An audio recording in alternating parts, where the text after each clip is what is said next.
Hey guys, we have done a number of knot videos. Right now we're actually going to do a rope video.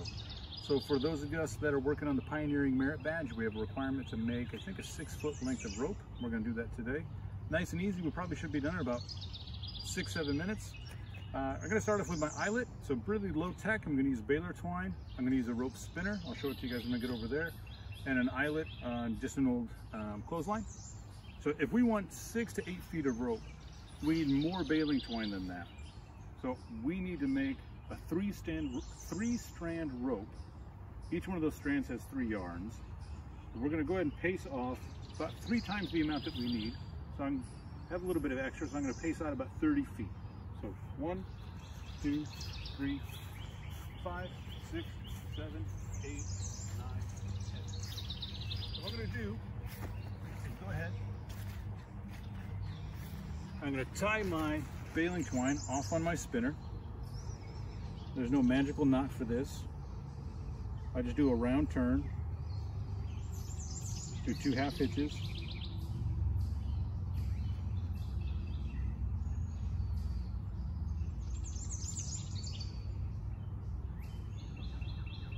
we just had a sprinkling of rain, so there's a whole lot of bird song in the background. So what we'll do, we're just going to stick this in the ground a bit. We're going to pull our baling twine back to our eyelet and start feeding it out.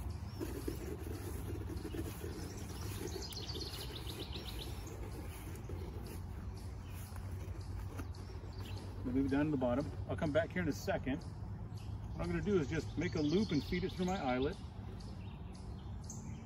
Use my screwdriver to go ahead and hold that twine, and I'm going to head back to my spinner. And as I'm pulling, I'm feeding twine out from the original bale. And that is a 500-foot bale. You can pick up really anywhere. I'm going to take the loop that I made. I'm going to slide it onto my spinner. So what I need now is for all of these individual yarns to have about equal tension. So I'm going to head back to my eyelet and I'm just going to tie that off.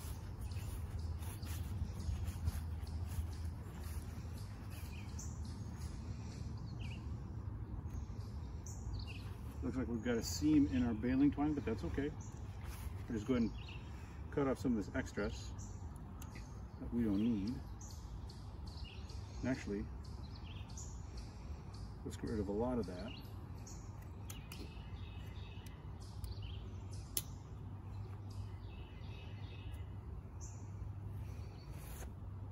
And we'll just put a sheet bend in there so that we don't have a big clump in our yarn. So that's going to be a lot easier to deal with than that big chunk we had. So come on over here, and I'm just going to put a slipped half hitch just to hold that in place. These guys all look pretty even.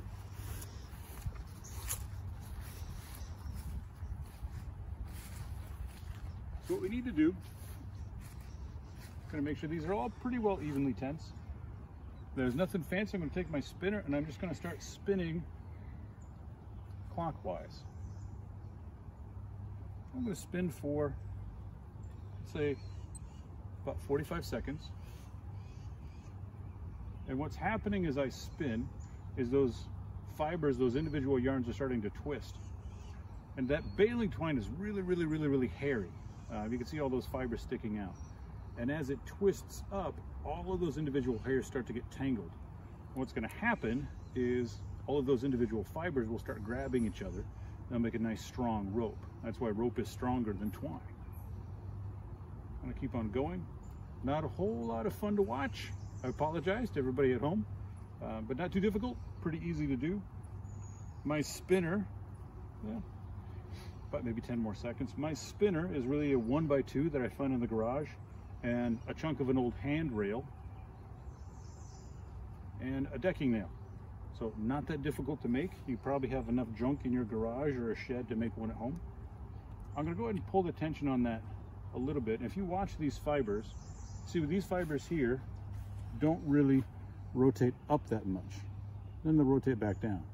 But now if we look at the middle of our rope, when I go ahead and pull on that, we'll see that those rope fibers, they twist a heck of a lot. And then they twist back down. So those rope fibers are twisting about 180 degrees. And these down here at the front of my spinner are really only going maybe 30 degrees because I have an uneven spin. It twists a lot more in the middle than it does on the ends. So I'm just going to relax it, kind of spin it, and that helps spreads out some of the tension. And now I'm going to go another 45 seconds.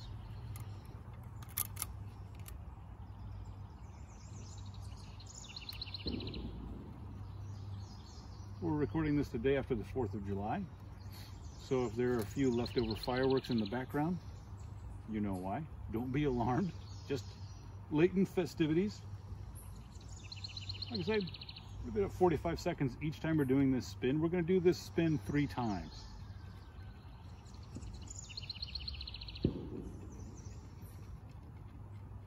Every time we do it, we're going to get that rope more and more and more twisted up. And each time we do it, we're going to do that same kind of relax, tense method. So I've been spinning this for about 1.5 minutes, coming up on 2 minutes probably. And I have so much friction going on in that decking nail that if I touch it, I'll likely burn my finger. So when I do these pulls, you can see I'm really holding above it. I actually don't even need to get a hand up there at all. But I'll go ahead and pull back and then release. And what I'm looking for is the fibers on the ends and the fibers in the middle to really kind of rotate up about the same amount. So this is looking good. And what's going to happen is if I go ahead and pinch my strand about 18 inches apart, if I relax that, you're going to see that fiber try to twist up. And it will. But what I want to do is I want to put a U in there, a little bit of slack, and I want those fibers to really slap into each other. And that's how I know I've got enough tension in my rope to facilitate taking these individual strands and wrapping them together as one rope. So we have probably another minute worth of spinning this way. Go and spin. Nothing fancy, we're just spinning it clockwise. Every time we spin this, we're spinning clockwise when we're working on our individual strands. This is the time to just kind of relax outside. I recommend doing this process in the shade. I keep on spinning. And obviously if you were spinning slowly, you'd have to spin for a longer amount of time. If you're spinning like you got somewhere else to be, it won't take too long. So we need another 10 seconds worth of spinning. And what we'll do is we'll check to see if we have enough tension to where when we relax that strand, it really slaps in on itself when we give it that U-shaped slack. So it feels, I'm gonna go ahead and, so this individual strand is feeling nice and springy. As I pull it back and relax, it looks like all the fibers here on the ends and in the middle are all rotating and relaxing at the same degree.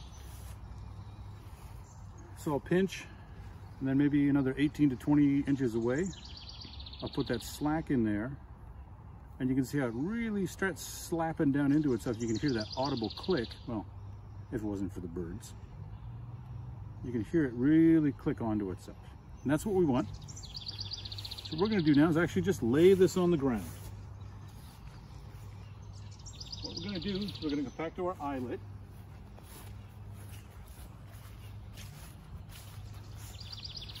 And here's where we had our sheet bend. And you can see it's really nice and snug now, so we even don't need these tails. But what we'll do is we'll trim those out at the end of the rope when we're all set. So I'm going to go ahead and what I'm doing is I'm just going to put a bite in my strand. I'm going to feed it up through that loop the same way we did with the baling twine.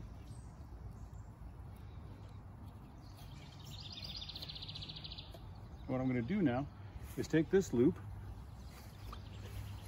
Going to feed it through until I meet back up with my spinner.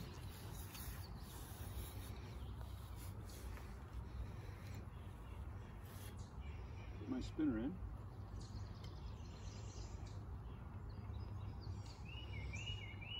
So we have even tension on all our individual strands now. And when we put this in, originally, we were spinning this clockwise. What I need to do is reverse my spin when I'm putting these three individual strands together. And I'm not going to skimp on the amount of spinning that I'm doing. This stage is kind of critical, so I'm going to do a full minute of spinning. So I actually reset my stopwatch. Instead of spinning clockwise anymore, I'm going to spin counterclockwise. And as this tightens up, I'm going to really start feeling this spinner pull towards that eyelet.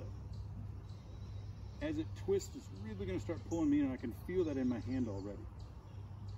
We're only 20 seconds in. And what we're going to be doing is we're actually spinning this probably a heck of a lot more than we need. And when we take it off the spinner, we'll see it kind of uncoil itself as it finds kind of an equalization in that tension. About 20 more seconds.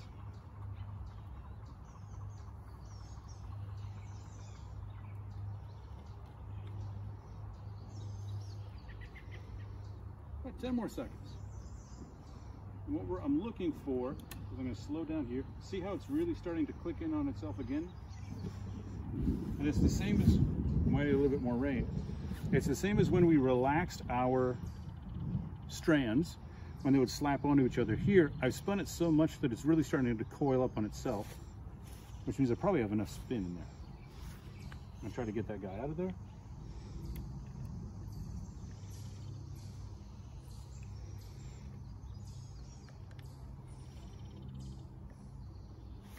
There we go. So I spun it a little bit too much. That's okay. We can also see when I just relax it, it's pulling my spinner up. Then I'm just going to spin it clockwise and get some of that tension out.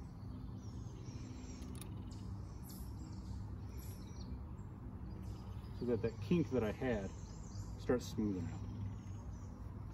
Give it a little pull and relax. Give it a little pull and relax. I'll do that one more time. And then relax. So what I'm going to do is I have some zip ties. I'll whip this eventually, but right now I'm just going to get it off of my spinner. So I'll zip tie that closed.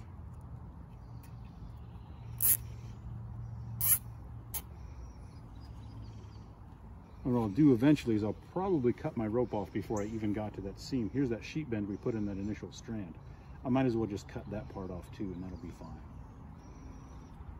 So if I go ahead and grab my knife and cut this off the spinner, the first thing that's going to happen is that this is going to spin like a top because of all that extra tension.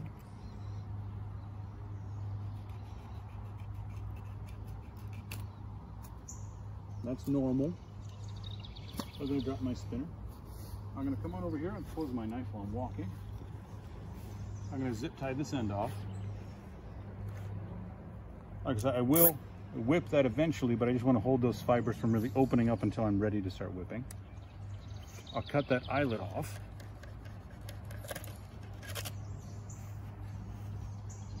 And what we want on our rope is we want a 3-strand rope that when we open those strands up, they close back on themselves naturally. So if we take a look at the middle of our rope, if I take my right hand and rotate it away from my body, those strands will open up. And if I let go, there's enough tension in there to cause it to coil back in on itself. And I am 6 feet tall. So if I have from fingertip to fingertip, I should be about 6 feet, which means I have about 6 feet of rope there, plus maybe an extra 18 inches. So I have about 7 feet of rope that I can use after I cut that sheep end off. So I have from walking out 30 feet, taking 1-ply baler twine. So I have 30 feet of baler twine, 3 times, so 90 feet of baler twine, really. Round it off to 100 feet. And for 100 feet, I can make about 7 to 8 feet of rope, depending upon how much I twist it.